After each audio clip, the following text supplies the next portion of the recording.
agence Dunia Travel Service ako abibu nyamasegi folike ka nyesi aka sango hiji de umo au munu ye danaya takadaka au ka hiji labeni akechugo nyumana nan tara here la ka segi here la dumunun kay berebereli kay nam mako be je fenfena u ba bela jelen kanye donc ambu foku barkada directeur mi to ba no fe no e Amadou Maigay ajora joro la nyemo ya ko fenfen ajora joro la kaniso ja mako la ka mako berebere ka koto mako tala mako temindo ka nyeira mako la anyo barade soro dunya la mukele kono akoka au bela jele la dunia silame munu me mali kono ani munu sigiro benodo jiye jamana were umo ka fo sanwere o hiji ni o umura o baraw labe undamne na kaba o mana au munu ba fe ka hiji ke damu lakana ni basigi kono agence Dunia akeme ko fere bela jele tige ka hiji ke chugo nyuma kala bela jele labe ka bla awnye minyi ka do shiro ni damu ye ka surunya au ka bato ke yoro la dumuni laki ka sanuma obi tobe ka bla au ka bulo ka sagana ka wati bela jele la dogotoro jole olu be aw no fe hiji ke yoro ani bato ke yoro wera bela jele la yoro be ani wati be baw bulu kuma do o ka busane de singa di agence Dunia Travel Service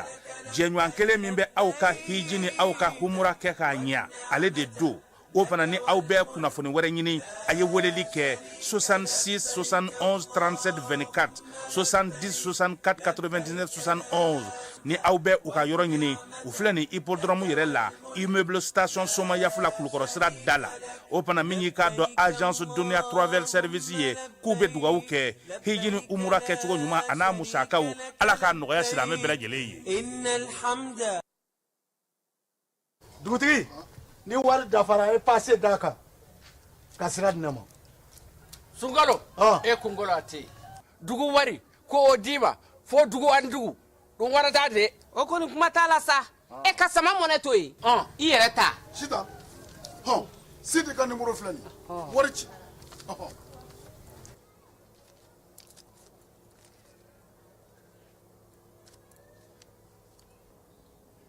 wari sera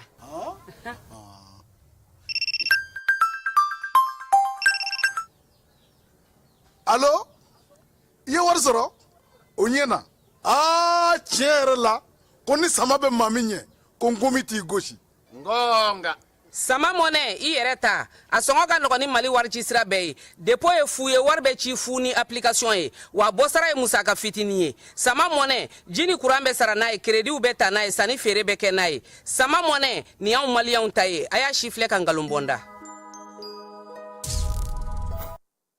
lajɛlen aw minnu b'a fɛ ka voyager k'a sɔrɔ a ma degun sɔrɔ a ka voyage kɔnɔna na compagnie de transport Somatra u y'a kanu kana ni kari kura caman ye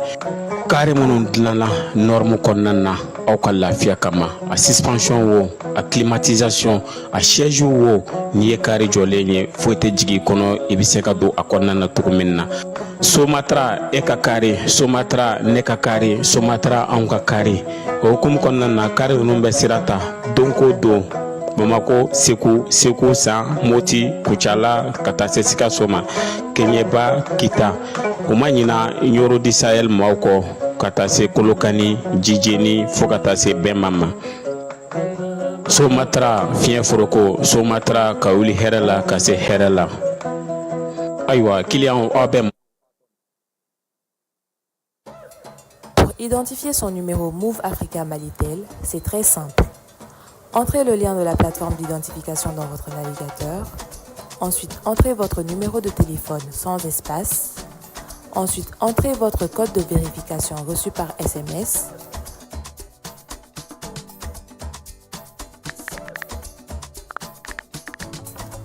Entrez vos informations personnelles, prénom, nom, date de naissance, numéro de votre carte Sanina.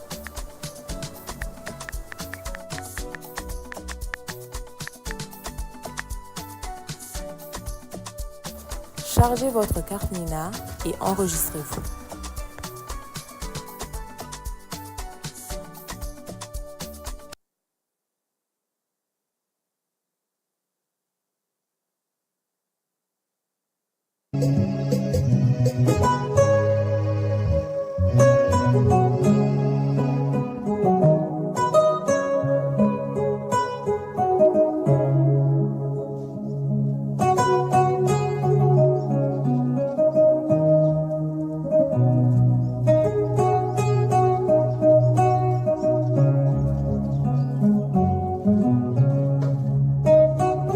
an filɛbaw ni an lamɛnbaw aw bɛɛ lajɛlen aw ni tile bi ye sibiri ye marisi kalo ale tile 8 ye bi ye sunkalo tile 8 san 2025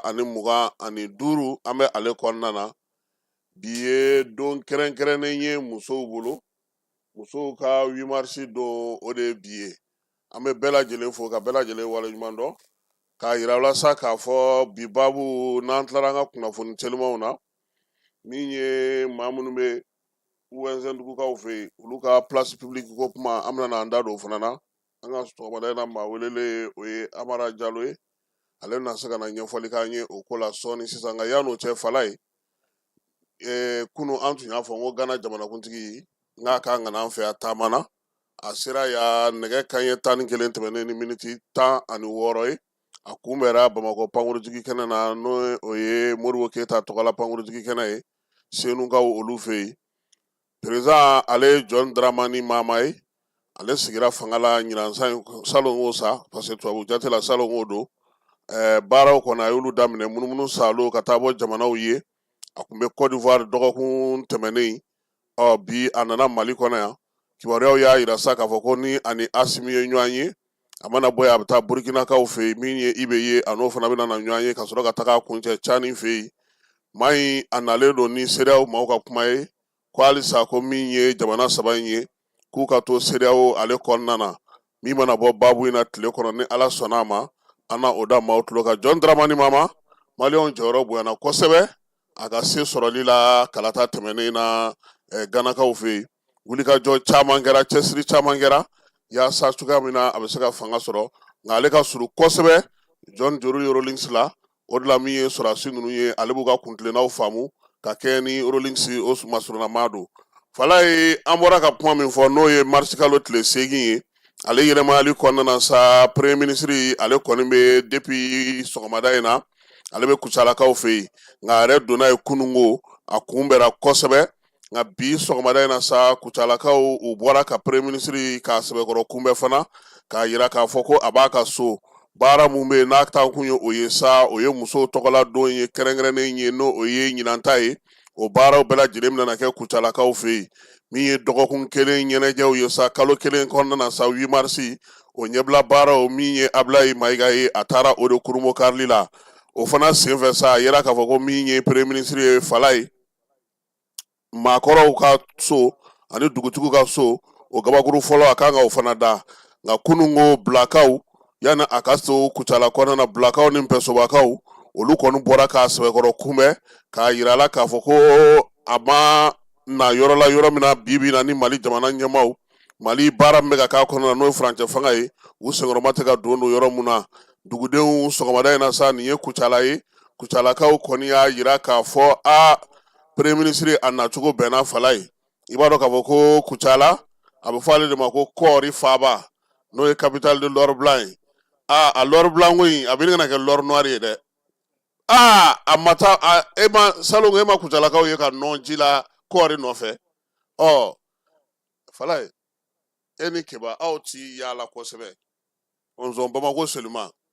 n'o tɛ est-ce que delila ka kɔɔri kolo brochette ye fɔlɔ wa bɛ Kucala ka kɔɔri kolo bɔ k'a kɛ brochette ye a bɛ Kucala bagan dumuni yɔrɔ a bɛ k'o ye turuto a bɛ kɛ safunɛ ye wa brochette ne de ko ten mɔgɔ minnu bɛ Kucala u tulo bɛ na u b'a dɔn mɔgɔ min b'a dilan muso minnu b'a baara kɛ u b'a dilan wa Kucala fana Fala ye tulu bɔ yɔrɔ min bɛ Kucala tɛ Mali jamana si la tigatulu ninnu kɔni ta ye kɔɔri tulu de ye sa tulu dilanyɔrɔ kɔni min bɛ Kucala a tɛ yɔrɔ si nka olu tɛ komi sedubilen ta ɲɔgɔnna dɛ parce que sedubilen ta ka bon kosɛbɛ nka olu ta ye komi sa ne ta e ta Keba ta an bɛ turuto sɔrɔ an bɛ fɛnw sɔrɔ an b'a bayɛlɛma donc premier ministre a bɛ Kucala n b'a dɔn fana a tɛ se ka taa nin bɛɛ kɛ ko a ni kɔɔri sɛnɛnaw tɛ ɲɔgɔn ye hali ni programme na fɛnba 2 don muso ani nin donc o muso ka don hukumu kɔnɔna na barosigi dɔ fana kɛra sa musow jɔyɔrɔ bɛ se ka kɛ mun ye école de maintien Alioune Blondin Bɛyi la musow jɔyɔrɔ bɛɛ ni kelenya sinsinni na ka kɛ n'u tɔgɔla don ye baara ye tali kɛ min na sa o ye musoma falenw caman ye mali kɔnɔ yan olu yira kɛnɛ in kan min ye alumdulamɛ ɲɛmaw ye u ye foli kɛ sa k'a yira musow la k'a fɔ u sen don ni baaraw la bi o n'o ka kan min ye bɛn ni kelenya ye o tɛ se ka taa olu kɔ u ka jɔyɔrɔ ka bon o la sabula du ye muso ye jamana ye muso ye dugu ye muso ye kin ye muso ye foyi tɛ bi n'o bɛ kɛ ko musolakaw ko olu tɛ se ka ɲɛ sɔrɔ o la fala ye o waleyaw kɛli hokumu kɔnɔna na sa yaasa ka se ka baara sigi sen kan musow yɛrɛ bɛ se k'u jɔniyɔrɔ fin cogo min kɛlɛkɛcɛw olu ka se ka marifa bila musolakaw ye wuli ka jɔ kɛ o la jamana jɔli yɛrɛ la musolakaw y'u jɔniyɔrɔ fin bi bɛn ni kelenya la ka se ka denmisɛnninw lakɔlɔsi min ye cɛw ye k'olu hakili k'a yirula k'a fɔ ko foyi tɛ bɛn bɔ ko musow de ye o baara kɛcogo ɲuman ye yaasa bɛn ka sigi mali yɛrɛ kɔnɔ i ɲɛ bɛ kɛlɛkɛla caman na n'u tun bɛ MLA ni fɛnw na fala ye u ka marifa bila ka segin ka na ka bɔ burikina ni yɔrɔ wɛrɛw la ka segin ka na bamakɔ u musow don dɛ n yɛrɛ kɔrɔkɛ kelen b'a la ale tun tɛ sɔn dɛ nka bi a muso de kumana a fɛ kosɛbɛ a segira u bɛ bamakɔ kɔnɔna na yan kabini IBK tile la wa min ye musolakaw ye u jɔyɔrɔ ka bon fana politiki ko la dɛ politiki jɔyɔrɔ u b'olu ɲini kosɛbɛ minisiri min yɛrɛ bɛ du muso ani denbaya kunna n'o o ye Jɛnɛba Sanogo n'a bɛ jaralakaw ka sigi la ale ko nin don in kan ka kɛ don kɛrɛnkɛrɛnnen ye musow k'u jɔniyɔrɔ fini yira koyi u kan'u yɛrɛ to den kɛrɛfɛ la sabula bi jɔyɔrɔ b'u la kumayɔrɔ b'u la wa min ye ɲɛjɔyɔrɔ b'u la école de maintien de la paix kɔni ye nin baro sigi k'a yira maaw la k'a fɔ ko musolaka minnu bɛ yen n'olu bɛ cɛsiri la su ani tile lakanako ta nasira fɛ bɛn ni kɛlɛli la an ka jamana kɔnɔ i n'a fɔ kiba ninnu ka maaw bɛ mun fɔ mun b'ara sa one love ko a tɛ to kɔ hanfala ye one love one ja one mun de don one people ko musow k'u sinsin o kan ko k'u ka baara la ye an yɛrɛ bɛ muso bɛɛ lajɛlen fo yan muso fɛn fɛn cɛsirilen don minnu bɛ wuli ka jɔ la muso minnu bɛ yen n'u bɛ wuli finna ka da finna an b'u fo u tɔgɔla don ye bi ye ka tanu kɛ u ye fana ni ala sɔnna ma an na tila ka muso caman kumakan k'olu latɛmɛ sini ka kɛ n'u ka baaraw ye wolomasiri tabaw AES tɔgɔla u kɛlen don ka wuli ka jɔ boloda dɛ Mali Burkina Niger dancɛ u kɛlen don ka yen bɛɛ lajɛlen kɛ u sen nɔ ye u ka wuli ka jɔ kun fɔlɔ kɔnɔna na sa u kɔni y'a yira sa k'a fɔ ko min ye u ka nin wuli ka jɔ in tɔgɔ ye ko yɛrɛko filanan AES kɛlɛkɛcɛw u ye belebeleba kɛ min ye jamana saba in dancɛw kɔnɔna na min ye patrouille ye u ka bolofara min bɛ Gawo kɔnɔna na olu kɔni u ta kɛ février kalo tile 24 ka na bila mars kalo tile 6 la min ye filanan olu y'a daminɛ Tesitikaw fɛ yen Tera Marikoyi o n'a lamini bɛɛ lajɛlen na tile damadɔw kɔfɛ tuguni wulikajɔ wɛrɛ fana kɛra ka ɲɛsin bamancɛwale ni jugawale kɛbaw ma Guruma kɔnɔna na o ye minan caman tiɲɛ olu kun o yɔrɔ la an'u ka dagayɔrɔ caman min ye wolomasiri tabaw ye u y'a yira sa k'a fɔ n'o ye AES taw ye siganama caman tɛgɛ sira ka da olu kan moto ni pick-up ni marafaw ni dugujukɔrɔmugu bɛ dilan ni fɛn minnu ye u ye nin pipɔgɔden minɛ u la ni marabolo ninnu kɔnɔna na dɔrɔgu ka taa se yaala furaw camanba ma ani jɔra bamanciwale mɔgɔw u yɛrɛ bololaminɛw wolomasiri tabaw u dɛmɛna ni pankurutigiw fana ye pankuru fana ye munumunu salo kɛ kuluwo caman kɔnɔna na ka gosili kɛ kosɛbɛ o y'a to sa min ye laɲini dugumana na cɛden minnu bɛ yen olu sera ka maa ninnu caman dɛrɛ fɛn fɛn kɔni sɔsɔ k'i b'i senfa ka bɔ Guruma kɔnɔna na o y'a sɔrɔ jan kɛlen don k'u lamini fan bɛɛ lajɛlen fɛ armée ale ka bataki kɔnɔna na a ko nin wulikajɔ in ye fɔlɔ ye fɔlɔ min ni a caman kan ka kɛ don nataw kɔnɔna na yaasa basigi ka don an ka jamana fantan 4 bɛɛ lajɛlen na wulikajɔ in kɔnɔna na dugu minnu bɛ yen n'u y'olu don senkɔrɔ sa wolomasiri tabaw AES tɔgɔla o ye dugu misɛnnin caman de ye Ura, Argu, Arwara, Tagalat, Tolfagado, Tinatisman, Arun, Sekurul, Temera, Marikala, Tarakunun, Lembu, Uzumere, Bakaziral, Goron, Ali Seta u donna ninnu bɛɛ lajɛlen kɔnɔna na fala ye a dugu dɔw bɛ Mali la dɔw bɛ Burkina dɔw bɛ Niger donc mɔ ma bɔ mɔ na munumunu salo in senfɛ n'i kuru ka t'i da yɔrɔ min ko n donna karisaw ka dugu kɔnɔ o ma y'a ko la sabula wolomasiri tabaw k'u labɛnnen don ko nin tɛ u ka wuliko fɔlɔ yɛrɛ ye koyi nin y'u wuliko sabanan de ye yɛrɛko kɔni nin y'ale ka wulikajɔ filanan ye min bɛna na to sen na sa fo ka taa se nin kalo in kuncɛli ma lieutenant colonel Amidu Karimu ni ale ye nin ko in ɲɛmaa ye Nizɛrikaw ka wolomasiri tabaw tɔgɔla a ko k'olu yɛrɛ kun ka laɲini de ye nin ye a mɛnna ko an ɲɛ bɛ fɛn misɛnnin caman na ciden caman na u b'u yɔli ka taa to suguw kɔnɔna na k'an bɛ muso caman ye an t'u jateminɛ k'olu bɛɛ lajɛlen maa ninnu ka maaw ye u b'u sɔlɔ ka bɔ olu fɛ yen ka taa don burukinakaw fɛ yen fala ye ko nin ko nin yɛrɛ bɛɛ senfɛ i b'a dɔn min kɛra minɛn dɔw tun na u taara ye fo an dafɛ jamana wɛrɛw la tuguni jaa sisan ni armée ka minɛn ta fu don han a minɛn bɛɛ lajɛlen masiw b'a kɔnɔ u b'a fɔ ne bɛ yan han o wulikajɔw senfɛ sa Niger wolomasiri tabaw olu nana ko bɛɛ lajɛlen fana di Mali ma min ye Agi Yunusi ye ale fana n'a ka cɛdenw ye bunteli daminɛ Guruma fo Gao kɔnɔna na ka munumunu salo kɛ ka t'u yɛrɛ sɔrɔ fo Menaka dɔw fana y'a ta Koro yan fan fɛ ka taa se sa fo min ye dugu min bɛ n'u b'a fɔ ma ko Yoro Mali ni Burukina ni dancɛ la ka se ka munumunu salo ka bɔ yen ka na fo Bɛnɛna yan fan fɛ i b'a dɔn bi an ka kamiyɔnbatigiw ni fɛnw bɛ tɛmɛ olu sira ninnu bɛɛ lajɛlen fɛ armée k'a fɔ an ka armée ko nin y'u wulilen k'u jɔ yaasa jamanadenw u n'u bolominɛw bɛ se ka lakana cogo min ka bɛn ni samiya waati ye sɛbɛn fasirila maa min fɛ sa o ye soldat Antoinette Dambele ye ale ni Sidi Mariko o ye première classe ye Dirpa ale tɔgɔla Bamako fala ye Bamako misiriba a ye yelen sɔrɔ yelen nana cogo di jɛkulu dɔ de bɛ an ka jamana kɔnɔ yan a bɛ fɔ o ma ko Manden Solar Day Manden Solar Day olu nana ka na u sigili min kɛ an ka jamana kɔnɔ k'u ka baara daminɛli baaraw kɛ u y'a yira bɛɛ lajɛlen na ko sefa wari miliyɔn 50 u b'o don kuran na ka di gouvernement ni gouvernement ye yɔrɔ min yira u la fala ye yɔrɔ min yira la o ye Bamako misiriba ye i ɲɛ bɛ pano fɛnsɛnnen na dɛ wa a taara caya ni miliyɔn u sera miliyɔn 80 ma han parce que u yɛrɛ nana ye olu ye miliyɔn 50 don misiriba a minɛn bɛɛ tun tɛna se ka ta o la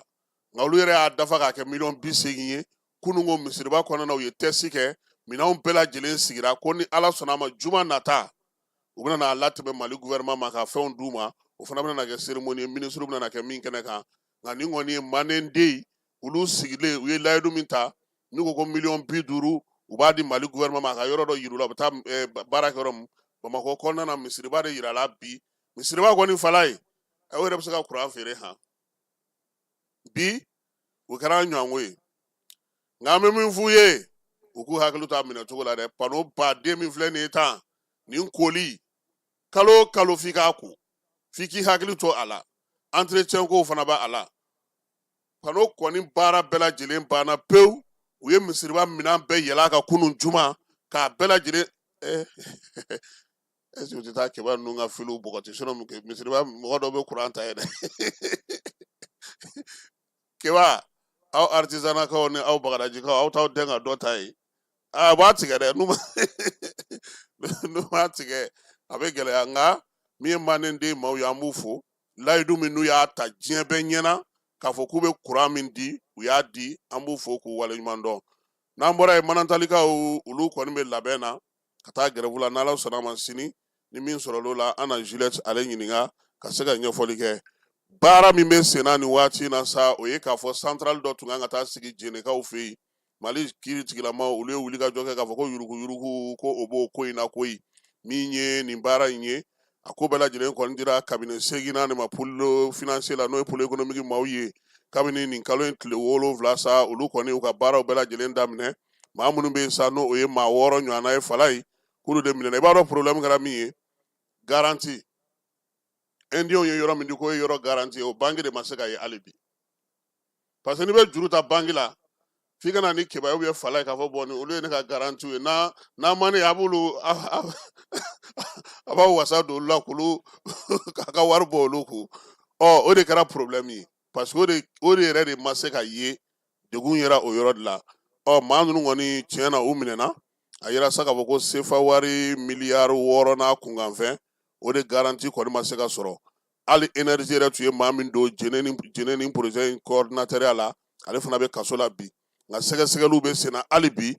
min ye indiens ka nin société filaw ye olu minnu ye garantie fu di banque ma ni banque tilara ka taa i ɲɛcogo ka banque yɛrɛ ka maa 2 fana bɛ u nɔfɛ kaso la koyi wa ko in ko a sɛgɛsɛgɛli bɛɛ lajɛlen bɛ sen na énergie di Mali ale de kɔni ye lasɔmili kɛ k'a yira k'a fɔ olu b'a fɛ u ka wari ka don da min fɛ a tɛ ka don fɛ baara tɛ ka taa olu ɲɛ tilenna fɛ musaka tɔ min bɛ yen n'o tun ye miliyari 13 ye n'olu tun kan k'o bɔ k'o di u ko ko ninnu ka na k'u b'o bɔ k'o di o de senfɛ bɔ taara k'a kan ko ja garantie yɛrɛ t'u bolo donc o minɛkun de filɛ nin ye tiɲɛ don min ye sɛndikatigiw ye olu kɔni bɛ wuli ka jɔ la o y'olu ka hakɛ fana ye nka sariya i b'a dɔn min kɛra ko in falima yɔrɔ ye fala ye fɔlɔ n'i ye ko kɛ banki la banki ɲɛmɔgɔ de bɛ wele nka kɔdi penali kura min b'an fɛ yen n'i ye ko kɛ sa i yɛrɛ de bɛ wele e min bolo y'a kɛ dɛ e yɛrɛ de bɛ wele sariya de yɛlɛmana donc maa caman tun fusinena ka kɛɲɛ na a waleya in ye nka ɲɛfɔli min n'an y'o sɔrɔ a la o ye nin ye min ye énergie du Mali ye ale kɔni ko a tɛ ja a ka wari kɔ dɛ ko ale tɛ ja a ka wari kɔ sunkaloko hukumu kɔnɔna na Yorodi Sahɛlikaw fɛ yen Yoro gouvernement ale ye sunkalo ɲɔgɔn dɛmɛ baara o sigi a fɛ yen misiri min bɛ yen n'o ye El Hadji Umaru Tall tɔgɔla misiri ye sa baara in ale kɛra o kɔnɔna na balo kɔni dira maa 150 ma imamu ani o conseil ɲɛmaa minnu bɛ Yoro kɔnɔna na olu bɛɛ lajɛlen tun bɛ kɛnɛ kan i n'a fɔ a kɛra an ka marabolo tɔw bɛɛ lajɛlen na cogo min kalansen sigilen don sen kan nin waati na sangaw fɛ yen min bɛ tali kɛ kɔnɔmaya ale la ani maa minnu bɛ yen sa n'olu kɔni bɛ kɔnɔ ta lamɛnbaaw ka hakɛ to k'a sɔrɔ a ma diya u yɛrɛ ye degun min bɛ o ko bɛɛ lajɛlen kɔnɔna kalansow la bi fo ka taa se yɔrɔ caman ma a yɛrɛ sa k'a fɔ ko min ye yɔrɔ ninnu kɔni ye sa a bɛna ɲɛfɔli de bɛna kɛ sangaw ye nin ko bɛ se ka matarafa cogo min denmisɛnw yɛrɛ bɛ se ka ladɔnniya cogo di kalansenw fɛ yaasa u ka se k'u yɛrɛ kisi nin waleya cɛjugu ma u ka kalanw kana don ngalama na tile 4 UNESCO ale kɛlen don k'a musaka bɔ sifin minnu bɛ tumutukaw fɛ yen olu bɛ ka kalan kɛ kalo 2 kalan yaasa u yɛrɛ bɛ se cogo min na k'u dege ja ta cogo la kunnafoni di cogoyaw la bɔlɔlɔ sanfɛla la baara ninnu bɛɛ lajɛlen kɛ kun ye min ye sa agence Sahel communication yaasa ka se ka denmisɛnninw kuraw bolo don min ye tumutu kɔnɔna na baara kɛcogo ɲuman na maa minnu bɛ ka nin kalansen kɛ sa u y'a yira sa k'a fɔ a kɛ kun ye sa magɛ min yɛrɛ bɛ Tɔnbukutu kɔnɔna na u bɛ se ka dɔgɔya cogo min na Burkinakaw fɛ yen min ye capitaine ye ale ye safinɛmugu dilanyɔrɔ dɔ kurumokari an tɛ taa yen an ka capitaine lamɛn baara in kɛra cogo min na an ka jɛ k'o lajɛ nin baara in de bɛ se k'an bɔ nɔgɔ la kabi Burkina bɛ yen a fɔlɔ le nin ye kabi an bɛ yan an bɛ to k'i safinɛmugu san kɛnɛma ka na mais bi bi in na ale ye courage ta k'a ka wari ta ka don nin kɔnɔ mɔgɔ caman de bɛna baara kɛ usine kɔnɔ et puis an ka nafolo min tun b'an bolo an bɛ taa kɛnɛma ka taa safinɛmugu san o tɛ taa kɛnɛma tuguni o bɛ to kɔnɔ na ka baara kɛ donc jeunesse tɛna taa yɔrɔ wɛrɛ ka taa baara yala tuguni o bɛna to Burkina kɔnɔ an nana encourager et puis en même temps message lo ka di jeune bɛɛ ma min bɛɛ bɛ se ka se k'i ka nafolo ta ka don baara la min bɛna Burkina nafa ka Burkina bɔ nɔgɔ la an bɛn'o encourager tuma o tuma n'o makoya banna an bɛn'o encourager an bɛn'o pousser pour que u ka taa ɲɛfɛ ka se ka Burkina bɔ nɔgɔ la n'Ala sɔnna n'an ye nin taama sira ta yanni san damani kɔni Burkina lafiya bɛ don an ye ko caman bila sen kan dɛ a yɛrɛ lɔni a ye min fɔ par exemple banque postale an y'ale inauguré a ma mɛn o mais o banque postale ni y'ale dɛmɛ a nana yɛrɛ kalifa ministère la ministère wulila ka jɔ ka dɛmɛ pour que a ka se ka a bolo dafa ka se ka nin jɔli nin kɛ donc o y'a fɔlɔ-fɔlɔ ye maa o maa min fɛ ka na usine dɔ Burkina an bɛ se ka min kɛ k'a tigi dɛmɛ an bɛna dɛmɛ a filanan min yɛrɛ y'a dɛmɛ ni sɔbɛ ye ok safinɛmugu dilanna a bɛ feere cogo di tuma caman mɔgɔ bɛ mɔgɔ décourager parce que n'i y'a dilan ka ban marché tɛ yen feere yɔrɔ tɛ yen mais an ye papier bɔ k'a fɔ maa o maa mana usine dɔ Burkina ka fɛn dilan min fɛ ka taa kɛnɛma ka taa sanni kɛ a fɔlɔ bɛ san yɔrɔ la de ban n'a ma bɔri kɛ i bɛ sɔrɔ ka taa kɛnɛma donc o papier bɛ yan signé ka bila donc k'a fɔ ko mɔgɔw kana siran a kana siga n'i sera ka usine dɔ Burkina an mana min kɛ pour que ka feerekɛlaw ka na i ka minɛnw san an b'o kɛ donc o le y'o ka kunnafoni sɔbɛ mais je pense qu'an ye solution bɛɛ yala la ka se k'o dɛmɛ o sira fɛ safinɛmugu dilanyɔrɔ Burkina kamalen dɔ o y'o dilan an bɛ segin ka na Bamako min ye Kati Hɛrɛma kɔnɔ polisiso n'a ɲɛmaaya bɛ commissaire principal Bakari El Keita bolo a n'a ka dankan n'o ye Alassane Traoré ye février kalo tile 26 olu tun ye sɛgɛsɛgɛli belebeleba dɔ daminɛ ka ɲɛsin maa dɔ ma sa bugunatigɛ ye k'o ye LT ye san 38 ale kɔni minɛna moto jakarta dɔ de suyɛnni na suyɛnni senfɛ sa sɛgɛsɛgɛliw y'a to k'a yira k'a fɔ siganama in ja a siɲɛ fɔlɔ tɛ o de la sa ja ale yɛrɛ kun ɲininen don maa caman fɛ bandi kɔgɔlen belebele don moto suyɛn in o kun t'a siɲɛ fɔlɔ ye min ye polisilakaw ye n'o o ye Keita n'a ka maaw ye Bakari u ye maa bila ka taa kamalen ka so fala ye ka taa k'o sɛgɛsɛgɛ u donnen a ka so kɔnɔ n'o y'a ka chambre kɔnɔna ye u taara sɔrɔ sa mina min bɛ a tɛ se ka lakali télévision écran géant belebeleba 4 radio no o parle a b'a fɔ ma ko boomeri o kelen bɛ a la téléphone portable 10 ka taa se minan wɛrɛw ma min ye téléphone yɛrɛ maɲɔgɔnlenw bɛɛ lajɛlen a b'a fɔ ma sa ko briquette olu fana tun b'a bolo finiw no o ye wax ye o 3 tun b'a bolo saki 3 kura o b'a bolo min bɛ se ka pointi bɔ sa n'o ye arachikulu ye o fana tun b'a bolo n'a b'o kɛ ka yɔrɔw dakali ka fɛnw kari nin bɛɛ lajɛlen taara sɔrɔ siganama in ale ka so kɔnɔ moto kelen suyɛni nin fɛ sa nin de y'a to inspecteur ale ye wuli ka jɔ kɛ wa a minɛlen a yɛrɛ ko jɔn ko ala koyi ko ale ye yɔrɔ caman dakari dɛ ko bitigi misɛnnin fɛn fɛn bɛ yen ni maa minnu b'u surusala fitiri da fɛ ka taa fitiri seli yan'u kana ka bɔ safo la ale y'olu ka daw kari maa minnu fana bɛ b'a fɔ ko ka dɔ sigi so kunna yanni ka kow ɲɛnabɔ n'ale nana ale bɛ denmisɛnninw bila ka taa bɔnbɔnni san u ye ka olu dɔw ta ci ka taa n'o ye yɔrɔ belebeleba 3 bɛ yen n'o ye jagokɛyɔrɔ belebeleba ye Kati kɔnɔna na ko ale de fana y'o fana da walo maa kofɔlen u y'a fɔ sa ko ka taa n'a ka ko ye kiiri la han inspecteur ale ni commissaire u kɔni ko sa ko manda o na da ale kan nka min ye polisilakaw ye u ye a yira sa k'a fɔ ko nin y'u ka wulikajɔ ye wulikajɔ min ni polisi directeur ba ni ale bɛ k'o laɲini fɛ contrôleur général de police Youssouf Kone a n'a ka baarakɛlaw ka ɲɛsin ministre de la protection civile ma n'o ye général Dawudi ye k'u bɛ ninnu polisi ninnu fo u ka nin baara in kɛcogo ɲuman na timinanja k'u ka dɔ fara a kan hali bi yaasa polisilakaw olu ka baaraw bɛ se ka ɲɛ cogo min na Kati ale kɔnɔna na Falaye maa dɔw tɛgɛ ti bin ka wuli dɛ n t'a fɛ k'a fɔ ye nka n bɛna f'a ye dɔ de taara sunkalo daminɛ a taara muso dɔ fɛ yen ko u bɛna ale ni sukaro y'a kana d'a cɛ ma sukaro in ko ka papiye di ko ale bɛ telefɔni ci muso ko a bɛ taa papiye ta ko k'a ma se papiye di la sa k'e k'i ka telefɔni di an k'a don o kɔnɔ yanni muso k'i kɔ minnu ka na cɛ ni telefɔni taara fo bi a ma ye denmisɛnw maakɔrɔw a y'aw hakili to aw yɛrɛ la aw ka du kɔnɔnaw la maa minnu b'aw suɲɛ u ti yɔrɔ jan na u b'aw yɛrɛ kɛrɛfɛ de u b'aw jogow dɔn aw kɛcogow dɔn ani aw taabolow dɔn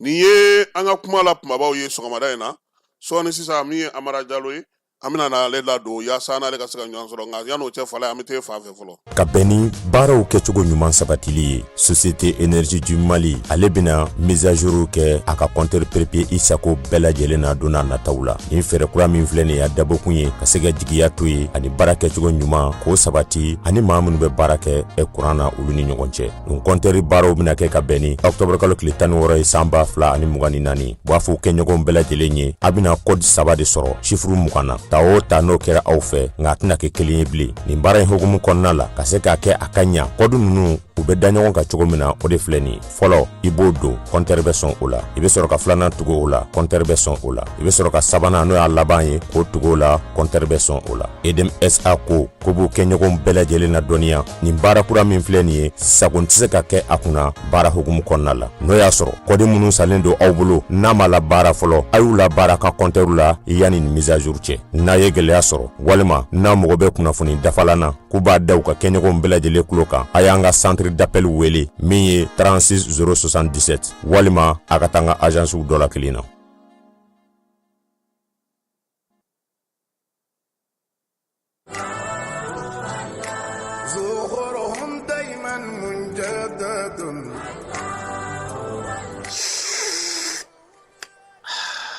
Ambade te duma kanubaw an filɛ don min ko bibi na bɛɛ lajɛlen sigilen kun do ka te min nani kɔnɔ an ka jamana kɔnɔ a shurula ni waati na n'o ye Tever Rasul a tɔgɔ ka di cogo min na a te fana ka di ka tɛmɛ o kan Tever Rasul k'a ta Chine forow kɔnɔ f'i ka barada kɔnɔ a n'a ja bɛ ɲɔgɔn na Tever Rasul nkɛ o kɛ ka te wuli fo n ka bɛnɛfunji k'a la o banna taa butigi la dɔrɔn i k'a fɔ ko Tever Rasul bɛnɛfunjilama walima Tever Rasul ɲamakulama walima a jasmine n'o man di ye a simple o fana bɛ yen nɔ Tever Rasul i bɛ ja fɛn o fɛn ɲini te la a bɛɛ lajɛlen bɛ ka ɲɔgɔn sɔrɔ a kɔnɔna na an kana ɲɔgɔn nɛgɛ n'i ko te duma bibi na i b'a fɔ ko Tever Rasul a bɛ foroko cɛɲi kɔnɔ ni ka sɛbɛn sanfɛla la ko Rasul a foroko sanfɛ cɛ bɛ ɲamɛ sanfɛ tamarɔsun jukɔrɔ wa i mago b'a nasugu fɛn o fɛn na o ja bɛ o foroko kan n'i mago bɛ a bɛnɛfunjilama kan bɛnɛfunji ja b'o kan n'i mago bɛ a ɲamakulama kan ɲamaku ja b'o kan fo ka taa bila jasmine na a n'a simple Tever Rasul a jɛnsɛnnen don jamana in fantan ni bɛɛ lajɛlen la ni waati na grossiste fɛn o fɛn bɛ suguba la n'i sera o ma n'an ka quartier kɔnɔ ani sugu wɛrɛw la i bɛ thé vert Rasoul sɔrɔ yen n'i mago b'a camion va sanda la i bɛ wuli ka se Ngolon na i ko Makɔrɔ carré kɔnɔna na walima i bɛ nɛgɛjuru banba 76 44 30 29 79 60 31 60 n balimakɛ i bɛ ka fɛn o fɛn fɔ thé vert Rasoul la ni nin bɛɛ b'a la ayi ne tɛ ɲininkali kɛ tuguni ne bɛ wuli ka taa san thé vert Rasoul ka sanu wa a ka di 100% naturel o tuma na an bɛɛ k'a min.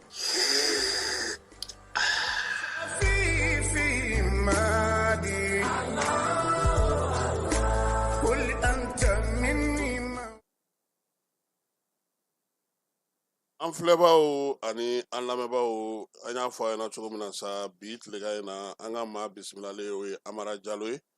jɛkulu min sigilen don sa yaasa min ye espace public minnu bɛ Wɛnzɛnbugu olu bɛ se cogo min na ka lakana an n'ale bɛna masala o kan sabula an ye jateminɛ kɛ k'a fɔ nin waleya in bɛ sen na yɔrɔ in a baara bɛ ka kɛ yɔrɔ caman bɛ ka tɔnɔmada wa ko gɛlɛyalen don kosɛbɛ kiiri mɔgɔw tiɲɛ don u tɔgɔ donna u da donna kuma in na nka u bɛɛ la dugudenw kɔni bɛ k'u yɛrɛ ɲininka waleya in bɛ ka kɛ cogo di min ye degun minnu sɔrɔla a la dugudenw yɛrɛ ka wulikajɔ n'u ka cɛsiri sira ka u lase kɛnɛ minnu kan an bɛna n'an da don nin bɛɛ lajɛlen na Amara i ni tile i nana ka na an ka wele jaabi tilegan in na a diyara ye an b'a fɔ n k'i bisimila nin ko yɛrɛ nana cogo di aw ka sigida la n bɛ an filɛbaga n'an lamɛnbaga bɛɛ lajɛlen fo jamana in Ala ka kolo suma jamana in Ala ka jidi minnu bɛ fanga la bi Ala ka a ta fanga d'u ma Ala ka u dɛmɛbaga d'u ma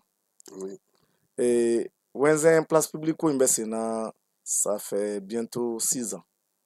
san wɔɔrɔ an b'a k'o la u ko u y'a ɲini maire fɛ ka ɲini gouverneur fɛ o bɛɛ kɔfɛ maire y'a ka décision bɔ k'a fɔ ko ale t'a la k'a ka annulation bɔ k'ale t'a la ministre yɛrɛ David Sagara en son temps o fana décision bɔ k'a fɔ ko place publique fɛn o fɛn bɛ Wɛnzɛn k'a bɛɛ annulé mun yɛrɛ b'a tɔ bɛɛ kabakoya mun b'an kunna bi n'o ye général d'armée son excellence chef de l'état Assimi o décret dɔ bɔ en 2021 ka place publique ninnu k'a ko bɛɛ fɛsɛfɛsɛ o sɛbɛn fana bɛ yen mais o sɛbɛn bɛɛ kɔfɛ c'est à dire an bɛ dugawu kɛ jamana in Ala ka jamana in Ala k'a kolo suma minnu bɛ baara la gouvernement ka baara la dugumana ninnu na Ala k'u kɛ gouvernement dɛmɛbagaw ye sinon dabalibanko don quoi n'a fɔra k'a fɔ mɔgɔw bɛ taa foroba kɛnɛ suma duguma baarakɛla ninnu ɲɛna minnu kan ka baara lajɔ bɛɛ b'a kalama a bɛ kɛ bɛɛ ɲɛna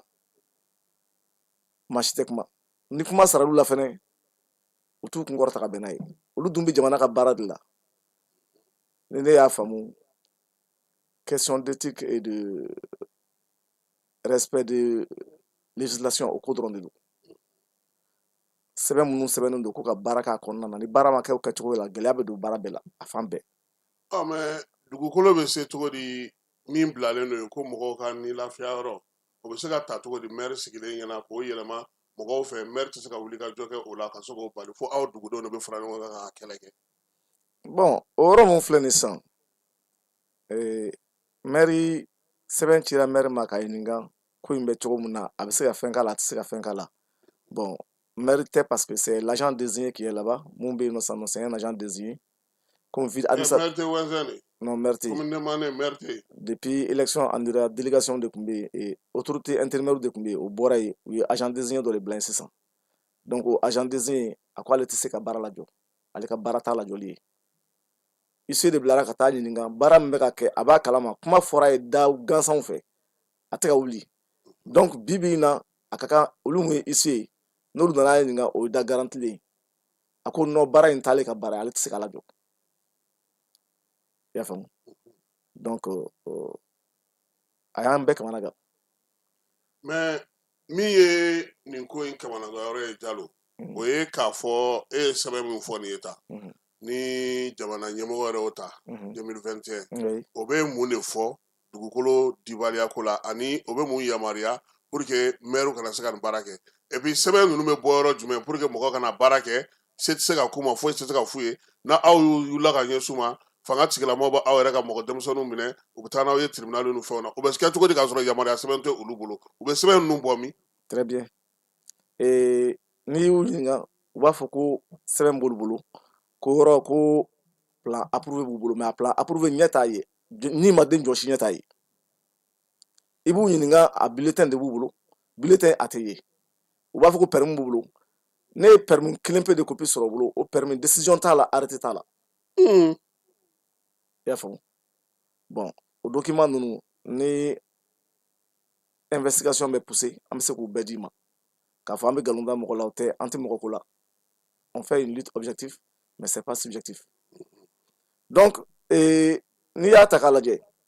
minnu ka ɲi ka mɔgɔw lafasa nin kɛlɛ yɛrɛ la olu de bɛ mɔgɔw bagabaga nin kɛlɛ la olu de bɛ mɔgɔw yɛrɛ jigi wari nin kɛlɛ la o de bɛ ne yɛrɛ kamana gan. minnu ka ɲi k'aw lafasa olu ye jɔnw ye. minnu ka ɲi k'a lafasa o ye i n'a fɔ autorité minnu bɛ Wɛnzɛndugu kɔnɔna na minnu bɛ jamana ka baara yɛrɛ la Wɛnzɛndugu kɔnɔna na i n'a fɔ mairie ni a finitigilakaw normalement nin baara man kan tɛ ka kɛ k'a sɔrɔ olu bɛ yen nɔ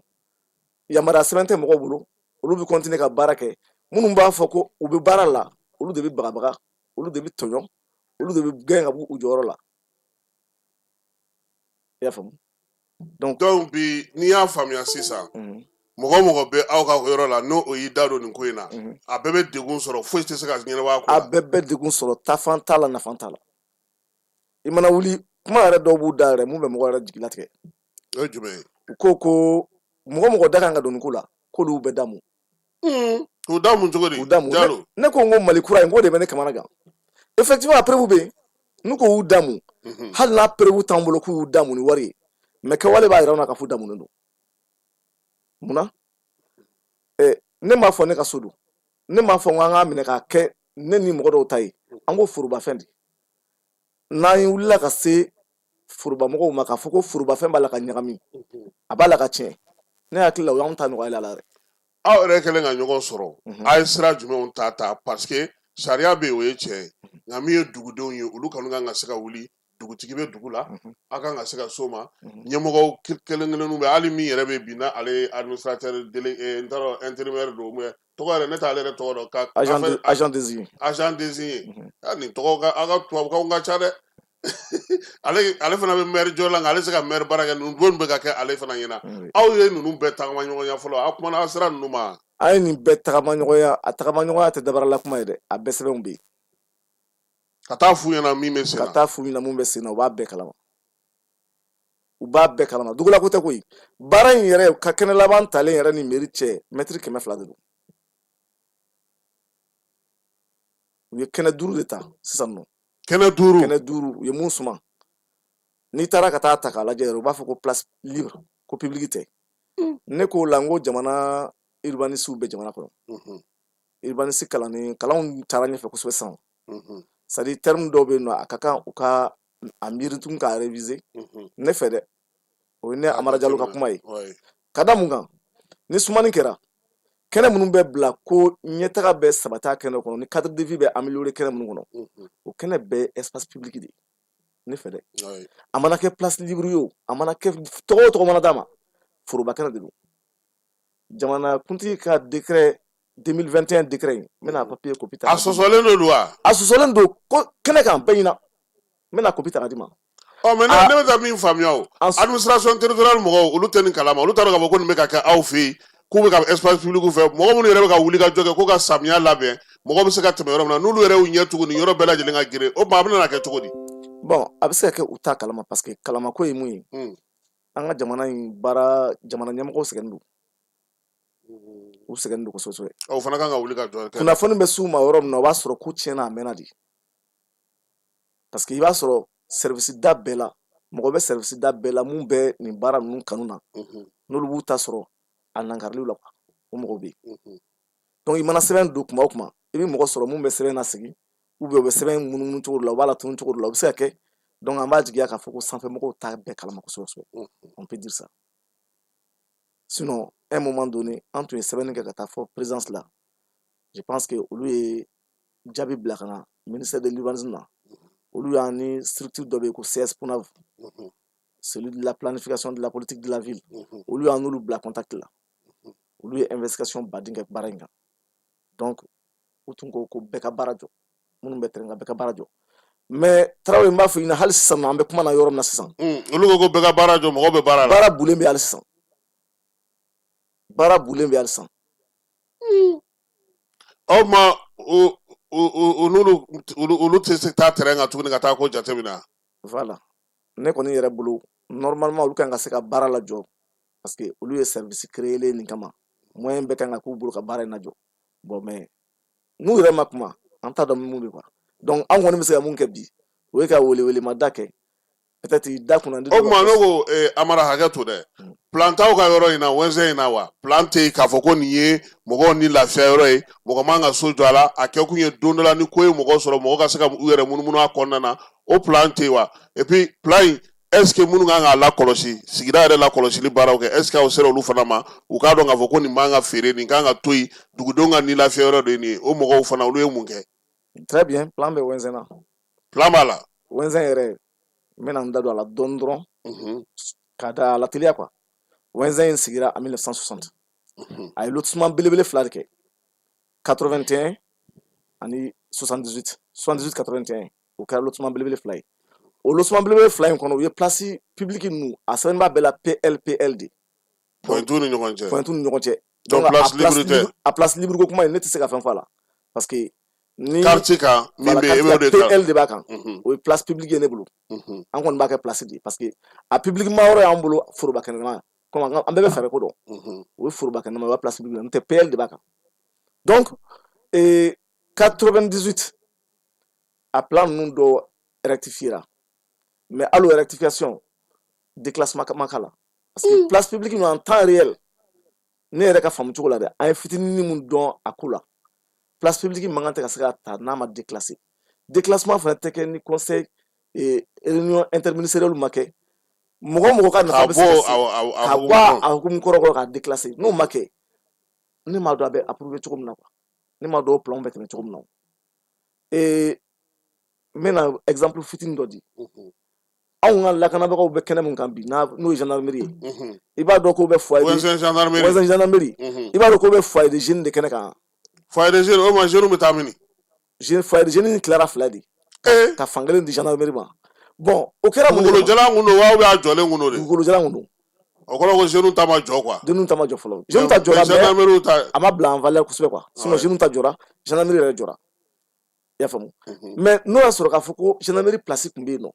est ce que a bɛ se foyer de jeunes tilali ma fila ye ɲɛ adamadenya la ne fɛ an bɛ ka taa ɲɛfɛ de ɲɛtagaw de bɛ yen ko kuraw bɛ yen nɔ labɛn kuraw bɛ yen ni wɛnsɛn mago bɛ polisi la sini polisiso la sini wɛnsɛn mago bɛ garidi la sini a bɛ kɛ cogo di gɛlɛyaba wɛrɛ yɛrɛ bɛ yen mun tɛ nin si ye wɛnsɛndugu kapu min bɛ wɛnsɛndugu kapu ekɔliso ka kapu direction voilà o kapu bɛ location de la wɛnsɛn bi so t'u bolo n'a fɔra ko nin place publique b'a la ka suma mɔgɔw fɛ minnu bɛ k'a suma u bɛ ka wari bila poche kɔnɔ de dɛ a wari tɛ ka taa jamana ka kɛsu la a wari tɛ ka don jamana ka da foyi fɛ u bɛ argument mun sɔrɔ k'a fɔ k'olu bɛ k'a feere ka cimetière la kori cimetière bɛ yen nɔ komi yɛrɛ ye investigateur ye i bɛ se ka taa lajɛ n'a korila n'a ma kori e b'o dɔn dugukolo hakɛ minnu feerela so minnu jɔr'u kan e k'u valeur ta k'u lajɛ so joli feerela mais Amara i ko dugukolo papier tɛ bɔ administrateur désigné fɛ yen ale tɛ se k'a di maire tɛ yen o ma jɔn bɛ ka papier di ninnu ma k'u yamaruya ka se ka nin baaraba in kɛ olu bɛ k'a sɔrɔ cogo di sisan papier sugu jumɛn bɛ u bolo mun b'u yamaruya k'a kɛ munna jamana ɲɛmɔgɔ minnu yɛrɛ nana ko dunko juguya ni yuruguyurugu ni namara ka kɛlɛ olu tɛ ka se ka wuli ka jɔ ka aw dɛmɛ ni kɛlɛ in na mun na. très bien an weelekun ka se e yɛrɛ ma i ka kan kumada ye pour que moins ɲɛmɔgɔw bɛ se ka a dɔn k'a fɔ degun min bɛ wɛnsɛnkaw kan Bamakɔ kɛrɛfɛ Bamakɔ kɔnɔ yɛrɛ on peut dire comme ça wɛnsɛn ye Bamakɔ ye o Bamakɔ don u k'a dɔn degun min bɛ wɛnsɛnkaw kan bi wɛnsɛnkaw dusukun kaminen don yɛrɛ de u tɔɔrɔlen don ne yɛrɛ mun filɛ nin bi ne y'a fɔ i ɲɛna ko ne sɛgɛnnen don wɛnsɛn sigi la bi dan t'a la ni filɛ ni galama cira ɲɔgɔn na u bɛ wuli ka se Amara fɛ yen nɔ Amara nin de bɛ wɛnsɛn kɔnɔna na ni wulila k'i b'a kuma kɛ c'est-à-dire on te traite vraiment de quelqu'un qui est voilà i tun bɛ mairie la fɔlɔ i tun bɛ yan fɔlɔ oui d'accord n tun bɛ yen fɔlɔ n ye caman dɔn a kɔnɔna na o de b'a to mɔgɔw bɛ se n ma n tun b'a kɔnɔ mɔgɔ ka danaya bɛ n kan o de b'a to mɔgɔw bɛ se n ma donc n tun b'a kɔnɔ ne ye yen sigi de n ka du bɛ yen ne bɛ se ka ban o ko ma wa i bɛ wuli k'i jɔ o ye n ka wuli ko de ye o Amara nin ja minnu filɛ nin ye ninnu ye mun de ye ta nin y'aw ka dugukolo feerelenw de ye wa nin ja minnu filɛ nin ye schéma directeur de schéma directeur mun ni jamana yɛrɛ y'a gafe ladan k'a fɔ ko wɛnzɛn ni communement de yɛrɛ mara kɔnɔna na 120 de nin papier bɛ baara kɛ a bɛ se ka yɛlɛma ka a la amender c'est à dire ka yɛlɛma don a kɔnɔ olu bɛ se ka b'u cogo la san 5 o san 5 fana bɛ kɛ ni sigikafɔ ni sigikabara de mais mairie de bɛ se k'o kɛ dɛ ou bien conseil ou bien u bɛ ka taa kɛ conseil ministre de la nin document mun filɛ nin ye ministère 4 fɔ 5 de ye nin document signé i y'a faamu nin document in baara la structure fɛn o fɛn bɛ commune Dimane kɔnɔ kɛn yɛrɛ ye o i foroba cakɛda o école même ONG minnu bɛ yen a bɛɛ de farala ɲɔgɔn kan dugu 25 bɛɛ lajɛlen sous-préfecture préfecture gouvernorat structure force vive fɛn o fɛn mun bɛ Mali kɔnɔ mun mago bɛ commune Dimane taɲɛ la o bɛɛ de farala ɲɔgɔn kan nin sɛbɛn in nadara place publique b'a sɛbɛn kɔnɔna na mata u tolen don nɔ la i y'a faamu maintenant a ka maire kɔrɔ si ma s'a ma si ma s'a ma fo sisan u yɛrɛ y'a fɔ ko mun sera ma n'o ye Mamadou ye Mamadou Keita ye décision bɔ k'a fɔ k'ale y'a annulé o y'o bannen o t'o bannen David Sagara ye décision bɔ k'a fɔ ko Mamadou ko a y'a annulé mais ale David Sagara yɛrɛ y'a fɔ baara kana kɛ kɛnɛ ninnu kan tuguni o David Sagara y'o fɔ o kɔfɛ tuguni n tila ka président Assimi son excellence n tila k'u ka décret kuma in f'i ɲɛna 2021 o ye kosa na de nin filɛ yara o fana ko mɔgɔ kana se foroba kɛnɛ ninnu ma a ka article 68 nouveau la a y'a ta cogo n'a fɛn fɔ mais o sɛbɛn ninnu bɛɛ kɛn bɛ senkɔrɔ mais munna tribunal mɔgɔ mana wele aw tɛ taa n'olu sɛbɛnw ye sɛbɛn ninnu tagali dan wa an ye constat du chef fɛnɛ kɛ fɔlɔ kɛ ka taa n'a ye tribunal la ka taa plainte kɛ k'a fɔ ko kɛnɛ ninnu olu fana ye dɔ sɔrɔ ko kɛnɛ ninnu u b'o de fɔ k'olu y'a sɔrɔ an tɛ se k'a sɛmɛntiya k'u y'a sɔrɔ dɛ mais minnu bɛ ka fɛn in feere a dɔw jamanen don i b'a fɔ ko maliyɛnw tɛ parce que maliyɛn taabolo tɛ waso n'o yada sugu ye quoi et puis nin bɛ jamana lamaloya de ni dunan yɛrɛ ye nin mɛn dɔrɔn a bɛ jigi ti jamana ko la o bɛ waso de k'a fɔ ko mɔgɔ da kan ka don nin ko la k'o bɛɛ dɔ sɔrɔ mais comme aw tun ye lettre ci président ma ale ye mɔgɔ yira aw la o mɔgɔ tɛ ka baara kɛ est ce que sisan aw tɛna lettre wɛrɛ ci président ma k'a fɔ a ye anw ye e ye mɔgɔ minnu d'anw ma anw yɛrɛ tɛ k'an yɛrɛ y'olu la han an y'o lettre wɛrɛ ci président ma aw ci o cira o ma mɛn kosɛbɛ o tɛ tɛmɛ tile 5 tile 6 kan an y'o lettre ci président ma voilà k'a fɔ a ye mɔgɔ minnu d'anw ma vraiment anw ma foyi faamu ka ko taacogo la pour que olu yɛrɛ k'a dɔn k'a fɔ ko bɛ sen na mais dugudenw nin bɛɛ la dugudenw sigilen don ka nin lajɛ wa ou bien aw ka wulikajɔ fana dan sirilen na parce que n y'a mɛn k'a fɔ ko ni mɔgɔ min y'i kun bɔ k'u b'o minɛ ka taa n'o ye gendarme na u bɛ taa i lasigi fo ka taa se fitiri ma i bɛ ɲininka i tɛ ɲininka i ka baara bɛ cɛ i tɛ se ka fosi kɛ tribunal fana bɛ tila k'a fɔ ko ka taga n'i ye gendarme ko ka t'i ɲininka o ko o bɛ se ka to sen na tan wa aya a ka to sen na a ka to sen nabaliya o kɔni anw tɛ se ka fɛn fɔ o la tantɔ parce que a bɛ ka k'anw de la mais dugudenw ni ne y'a fɔ i ɲɛna bi ne bɛ si jeunesse ni musow ni cɛkɔrɔbaw u bɛɛ tulo bɛ n na dɛ a ye sabali ne bɛ tile nin de la aw kana soulèvement kɛ a kɛ wagati tɛ sisan ye an ka taa sariya sira fɛ sariya mana suma cogo o cogo a bɛ laban tiɲɛ de ma on n'est pas en train de mentir an tɛ ka nkalon tigɛ o papiyew bɛ yen fɛn bɛɛ bɛ yen nɔ an y'a yira a yira wagati n'a kɛcogo la a kan ka kɛ cogo min na an y'o bɛɛ fɔ nin bɛ ka taa a man d'an ye n'o sɔrɔla k'a fɔ ko papiye de b'u bolo mun garantilen don i n'a fɔ anw yɛrɛ bɛ si so minnu kɔnɔ o papiye sɔrɔla cogo min o ɲɔgɔnnaw b'u bolo an tɛ baasi bali ne ko papiye in bɛ bɔ yɔrɔ jumɛn de ka di ninnu ma ko mairie tɛ se k'a di jɔn de bɛ nin papiye di ninnu ma ou bien aw bɛ se kati cercle ka yamaruya de kɔnɔna na wa an bɛ kati cercle ka yamaruya kɔnɔna na mais kati cercle yɛrɛ yamaruya kɔnɔna na o man kan tɛ ka dugukolo suma siso suma sariya ye papiye mun sɛbɛn dɛ i komi n y'a fɔ i ɲɛna n ko sariya bɛ falen anw fɛ yan voilà sariya ye mun fɔ n'i ye sɛbɛnw ta k'a lajɛ an bɛ don min na ko bi bi in na Mali sigi la préfet man kan tɛ ka siyɔrɔ so papiye bɔ o tɛ préfet ka papiye bɔta ye bon ninnu b'a fɔ ko préfet y'a bɔ mais a papiye caman bɛ yɛrɛ préfet ka papiye wɛrɛ tɛ bandi ninnu yɛrɛ ka kunkolo gɛlɛya papiye dilannen don parce que voilà ɲinan papiyew tɛ a dɔw antidatelен don a dɔw tɛ papiye dilan minɛn yɛrɛ si kɔnɔ parce que n'i ye permis ye décision tɛ permis na numéro d'identité tɛ permis na o kɔrɔ ye ko permis ma bɔ a bɔ sira fɛ o a permis ninnu i b'a bɛɛ ta k'a lajɛ décision t'a la numéro d'identité t'u la bon an ka bɔ o yɛrɛ bɛɛ la n'i y'i ko i bɛ so jɔ i kan ka yamaruya de ɲini autorisation de construire de ɲini ka so jɔ nin so ninnu dimension n'i taara ka t'u ta k'u lajɛ maloya ko yɛrɛ don dɔw ye 12/10 ye dɔw ye 15/20 ye hali a tilennen yɛrɛ tɛ quoi n'i taara n'i yɛrɛ ye koko jɔ cogo yɛrɛ i yɛrɛ b'a dɔn k'a fɔ ko nin kɔni nin ye ko dɔ de ye an k'a kɛ ten tɔ quoi u yɛrɛ ka slogan kan olu b'a kori n'u y'a kori u bɛ mɔgɔ ɲini mun b'a san bon o fana ye nafolo tiɲɛ ye tugun parce que u bɛ kɔfɛmɔgɔw sɔrɔ minnu bɛ sigiyɔrɔ ɲini na olu tɛ ni kunnafoni olu t'a dɔn k'a fɔ ko dugukolo tɛ minnu kan ka feere u b'a feere olu ma olu fana bɛ wuli ka na k'u bɛna n'a jɔ justement donc n'u wulila ka na k'u bɛna jɔ u ni population bɛ to tan ni ka segin na o ma Usumani Kuyate tɛ se k'a fɔ ninnu ma k'u k'a jɔ fɔlɔ wa ko ale ka ɲɛɲini a ko la wa ale tɛ se ka sɛbɛnni kɛ a ka ɲɛmɔgɔw ma k'a f'u ɲɛna nin ko in bɛ tan cogo min na yaasa sigida lafiya ka kɛ ne yɛrɛ ka se ka n ka baara kɛ a ye nin jɔ fɔlɔ ale tɛ se k'o kɛ ka ti administration territoriale ma wa Ousmane dit que lui il est un agent désigné a ka capacité t'a permettre ayi ka ɲɛmɔgɔw ladɔnniya k'a fɔ ko nin waleya cɛjugu bɛ sen na il a parce que a sigi kun y'o de ye fana a y'a fɔ clairement il a dit dans un acte du siècle que ale tɛ se ka foyi k'a la il est incompétent o y'a bannen a y'o fɔ donc ne m'a dɔn a bɛna se ka dɔ wɛrɛ kɛ k'a fɔ ko a t'a kalama tɛ dɛ a tɛmɛsira yɛrɛ de don ayi i tɛ se ka k'i ka dugu kɔnɔ k'i t'a kalama ne ko i ma n ko mètre 200 ni mairie cɛ o kɔni ye mairie kɔnɔna o tɛ mairie kɔnɔna ye aw dun ka mairie fana dugukolo ka bon dɛ et puis slogan mun b'u bolo n bɛ ka mun f'i ɲɛna bɛɛ ye dɔ sɔrɔ u bɛ fitinɛ kuma wɛrɛ de fɔ a la koyi quand il se permet de dire que anw bɛ nin kɛ fɛn tɛ bɔ a la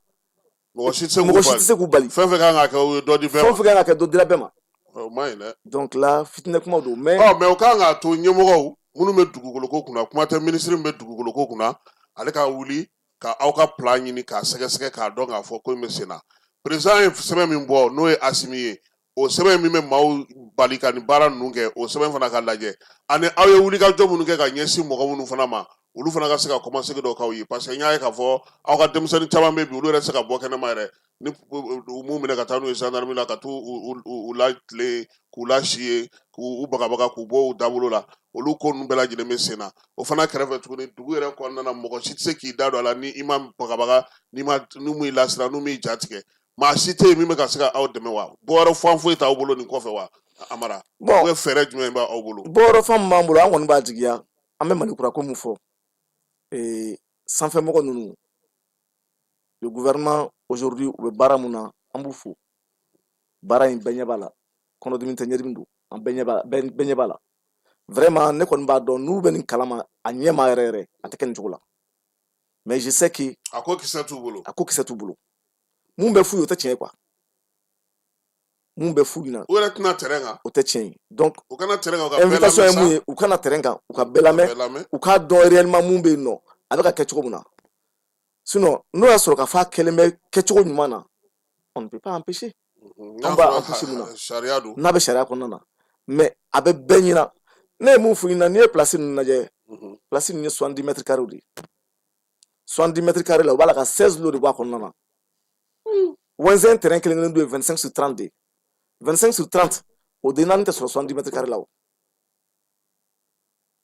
i y'a faamu mais 16 bɛ sɔrɔ kɔnɔ cogo di o ta i k'o lajɛ ɲininkali tɛ yan bon 16 parcelles u bɛ k'o bɔ kɔnɔna na a terrainw a si tɛ cadre respecté an dun yɛrɛ bɛ ka taa diɲɛlatigɛ yɛrɛ taabolo min na changement climatique min b'a la ka fɔ funteni bɛ ka bɔ cogo min na jigida bɛ ka kalaya cogo min na c'est à dire cadre de vie min bɛ yen nɔ n'a ka a ma améliorer f'a bɛ ka dégrader et au vu au su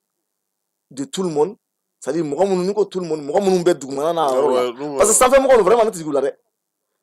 e dara mɔgɔ min na ka o bila k'u ka baara k'a kɛcogo la n'o ma baara k'a kɛcogo la e tɛna bɔ a kalama o c'est comme président ye min kɛ minutigi ninnu na mɔgɔ mɔgɔ b'a ko la k'a bɛɛ josi ka bɔ yen parce que baara ma se ka kɛ ka ɲɛ nin fana na f'u ka na ka n'a lajɛ fɔlɔ a ko yɛrɛ bɛ cogo di min yɛrɛ ye ko yɛrɛ juguman yɛrɛ aw ye lettre di président ma ale ye lettre di ministre ma ministre yɛrɛ ye mɔgɔ minnu bila ka na olu yɛrɛ tilala ka tunu aw la wa n t'a dɔn u taara fan jumɛn fɛ u tununna yɛrɛ de olu dun ko ko ka baara jɔ olu kana o tɔ lajɛ k'o sɛgɛsɛgɛ hali voilà justement olu tununna de on peut dire comme ça mais mieux que ça moi je pense que aujourd'hui on a beaucoup de chance encore parce que i bɔra ka kuma min fɔ sisan nɔ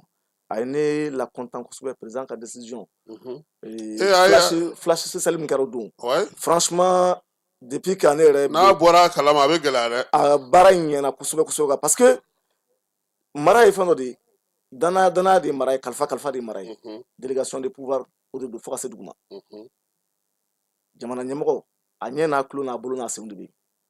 f'olu ka baara kɛ i n'a fɔ a ka d'a ye cogo min na a y'a fɔ cogo min na mais n'a kɛra dabarala fɔli ye ka kɛ kuma duman bɛ fɔ a ye mais tiɲɛ tɛ kɛ dugu ma jamana tɛ jɔ jɔcogo foyi t'a la intérêt ko don dɛ ne ka faamuyali la n ye kuma mun mɛn il y a pas 5 jours kɛnɛ in kan o don u taara mɔgɔ dɔw cɛ o cɛli sɔrɔla mun fɛ parce que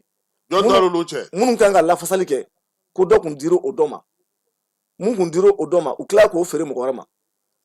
u yɛrɛ dama bilala ɲɔgɔn na kɛnɛ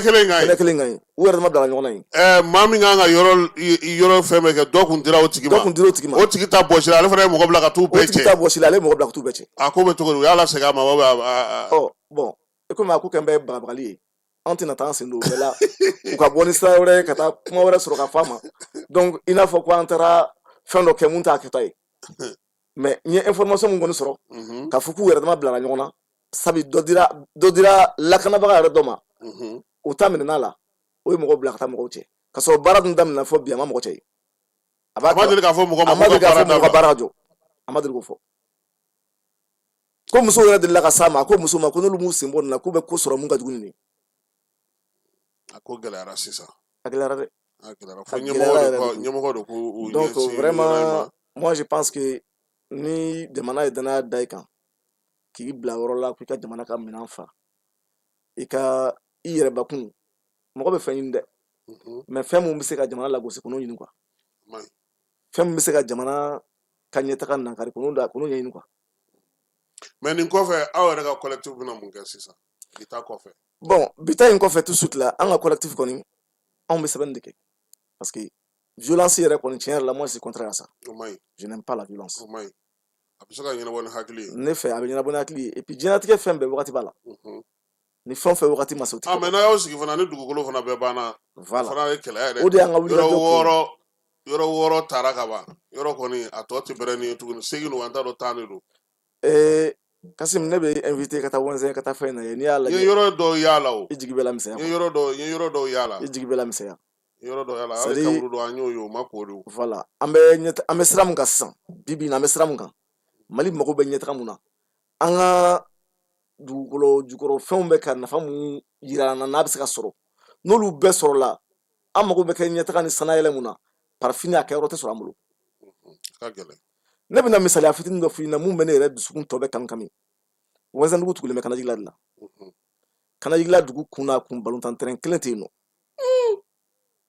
n bɛ ka kuma je défie tout le monde mɔgɔ minnu tulo b'an na mɔgɔ minnu ɲɛ b'an na u bɛɛ bɛ yen nɔ Kanajigila Mali responsable caman yɛrɛ bɛ yen balontan terrain kelen tɛ Kanajigila dugudenw bolo u bɛ balontan minɛ u bɛ balontan na Kanajigila kaburudenw duguden dɔ de y'a san tugun san nɔ k'a di Kanajigilakaw ma k'a clôturer a kun minɛn'u la u ta kun tɛ o kaburudenw cimetière mun bila Kanajigila a kun feerela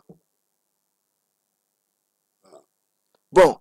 n'a fɔra o kelen kun bɛ wɛnzɛn kan o kɛbagaw n'o kɛɲɛnabagaw olu bɛɛ sigilen bɛ k'u ɲɛ kɛ k'u filɛ o bɛ faamu cogo di n'i taara wɛnzɛn bi 17h wagati k'i jɔ wɛnzɛn ni Kanajigila dancɛ la i bɛ karampɔn de gulon ni denmisɛnninw kan na ka bɔ Kanajigila ka 2 kilomètres ɲɔgɔnna taama ka don wɛnzɛn ka taa ballon tan ni espace ninnu sanfɛ n'a fɔra k'olu fana bɛ minɛ k'olu bɛɛ kɛ so ye dun a bɛ laban jumɛn ma a fɔra ko Falikoro ɲɛnajɛ ko bɛ kɛnɛya sabati mɔgɔ kɛnɛma o bɛ hakili ɲuman di sini ɲɛsigi yɛrɛ ye denmisɛnnin minnu ta ye n'olu ma kulonkɛ sɔrɔ olu ma ɲɛnajɛkɛ yɔrɔ sɔrɔ a bɛ kɛ cogo di adamaden tɛ ka dɔgɔya dɛ an bɛ ka caya de an mago bɛ ka wara de dɔ bɛ ka fara mago kan n'a fɔra ko kɛmina ninnu minnu kɔnna anw ɲɛ nin ko ninnu na olu ye yɔrɔ ninnu bila u y'a bila ni hakilina dɔw de ye o hakilinaw ne fɛ an bɛ taa n'o de k'o sabati k'o kɛ jamana kunkɔrɔta ko ye mais o man kan tɛ ka kɛ jamana degun sɔrɔ ko ye ayiwa an ka waati ale banna n'a dɔn sa ni kuma kuncɛ kuma min b'i fɛ parce que a m'a dɔn k'a fɔ aw ka maa caman bɛ yen bi u ye ŋaniya ta ko a ko ka se ka ɲɛnabɔ u jigiya bɛ faamaw kan caman fana bɛ yen olu tun b'a fɛ ka taa sira dɔ fɛ e yɛrɛ y'u caman lasabali denmisɛnninnakaw la ani musow la aw ka taa sira fɛ sira min b'a to a bɛ se ka ɲɛnabɔ k'a sɔrɔ a ma kɛ ni mankan ye a daminɛ ni kunnafoni di ninnu ye a bɛna olu minnu kɛ ka se ka ɲɛfɔli kɛ faamaw ka se ka aw lamɛn yalama bi i hakili bɛna sigi k'a fɔ ko nin bɛna kɛ sababu ɲuman ye aw ni ɲɛmɔgɔ ka ɲɔgɔn sɔrɔ nin ko in na ka se ka ɲɛnabɔ ka ɲɔgɔn ani ni kuma min b'i fɛ. tabarikala an kɔni b'a jigiya k'a fɔ ko kunnafoni mun filɛ ka di nin a ka don tulo kunnadiw la a ka don ɲɛmɔgɔw tulo la u k'a mɛn u ka bɔ a kalama n'u t'a kalama u ka bɔ a kalama n'a y'a sɔrɔ hali u b'a kalama de façon un peu torpille a jɛgɛnen parce que information ko de don n y'a f'i ɲɛna an ye sɛbɛnni kɛ fo maire structure foyi tɛ yen nɔ mun kan ka correspondance kan ka adressé mun na k'a fɔ ko correspondance ma kɛ ka adressé mun na o tɛ yen mais ne b'a dɔn a sɛbɛnniw bɛɛ tɛ yɛlɛ a dɔw bɛ da dugumana na parce que dugukolo bɔrɔtɔla ninnu u ka pion bɛ fan bɛɛ u ka baara yɛrɛ de don quoi n ko u jamanen u b'a fɔ ko fɛn tɛ bɔ a la k'olu b'a kɛ ko foyi tɛ bɔ a la parce que fɛn o fɛn da kan ka don a la ko bɛɛ ye dɔ sɔrɔ yɔrɔ kuma jugu ye dɛ donc o ye duguma kuma o tɛ sanfɛ kuma ye ne b'a dɔn président bɛ yɔrɔ min na bi nin kuma sugu ni nin kuma sugu a tɛ se ka se o yɔrɔ la quoi kɛcogo t'o la administration territoriale yɛrɛ bɛ yɔrɔ min na nin ye duguma kunda de a ma se a la administration Ablaye Mayiga bɛ yɔrɔ min na yɛrɛ bi ne b'a dɔn ni nin kuma in donna a tulo la a tɛ se ka kɛ nin cogo la quoi kɛcogo t'a la quoi même le ministre de l'urbanisme je sais qui il est ne b'a dɔn a ka dugu Imran a ka ko bɛ cogo min na ne b'a dɔn a fana kuma mun bɛ f'a ye u ni mun bɛ terrain kan walayi kelen tɛ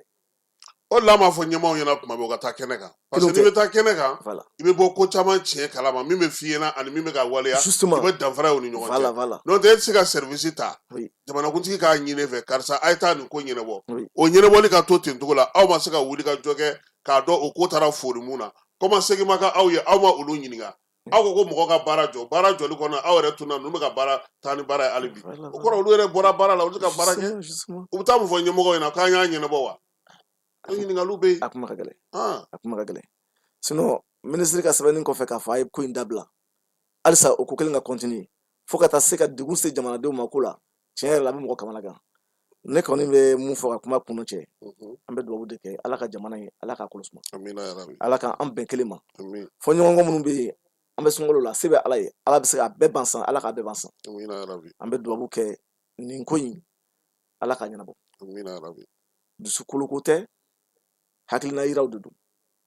an tɛ maa kɔ maa kɔni an t'an an tɛ maa juguya la jamana in ka taa ɲɛfɛ jamana in ka se sɔrɔ a ka wasa sɔrɔ a ka diya ka tɛmɛ nin bɛɛ kan o de y'an ka laɲini ye donc là vraiment an bɛ dugawu kɛ jamana in ala ka taa ɲɛ minnu bɛ nin baara jugu la ala ka hakilina ɲuman d'u ma u k'a bila donc là vraiment an bɛ bɔ kuma la kuma ye fɛn dɔ ye n'an donna mun gasi la o bɛ hakɛ to an bɛ yafa ɲini bɛɛ fɛ an yɛrɛ b'i fo k'i waleɲuman dɔn an b'a fɔ an filɛbagaw n'a lamɛnbagaw ɲɛna nin de kɛra u tulo a n'u ɲɛw garisɛgɛ ye min ye Amara Jalo ye collectif min sigilen don maison espace public olu lakanali kama wɛnzɛnkaw fɛ yen ale nana olu tɔgɔ la ka se ka na nin kuma in fɔ min ye kuma ye sa an bɛ dugawu kɛ a ka bi tulo kunnadi kɔnɔ ɲɛmaaw fana k'a dɔn k'a fɔ ko u ka maa minnu b'u bolo baaraw la u ka wuli ka to k'u sɛgɛsɛgɛ u yɛrɛ ka taa kɛnɛw kan u ka kow jateminɛ n'u ye baara kalifa mɔgɔw la u k'a lajɛ n'o y'a sɔrɔ a bɛ ka bɔ a sira fɛ n b'a dɔn ɲɛmaa caman tɛ nin ko in kalama nka n'ala sɔnna a ma nin na kɛ sababu ye u ka se ka bɔ a kalama wuli ka jɔ ka kɛ a ka se ka ɲɛsini min ye wɛnzɛnkaw ye u ka bila u ka hakɛ kɔnɔna na Falaye Keyita tun bɛ ani Keba Jalo n'ala sɔnna a mana ɲɔgɔn sɔrɔ sini nɛgɛ kanɲɛ 18 kibaruya wɛrɛ minnu mana sɔrɔ ka olu da aw tulo kan a k'an bɛn ala ka sunkalo timako ɲuman di ani silamɛ bɛɛ lajɛlen ma. dugutigi ni wari dafara a ye paase d'a kan ka sira di ne ma. Sunkalo e kunkolo a tɛ yen dugu wari ko o d'i ma fo dugu ani dugu dun wari t'a de. o kɔni kuma t'a la sa e ka sama mɔnɛ to yen i yɛrɛ ta. Sitan Sidi ka numéro filɛ nin ye wari ci.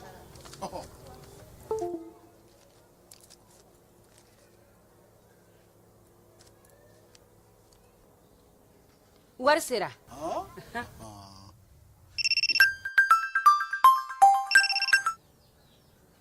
Allo i ye wari sɔrɔ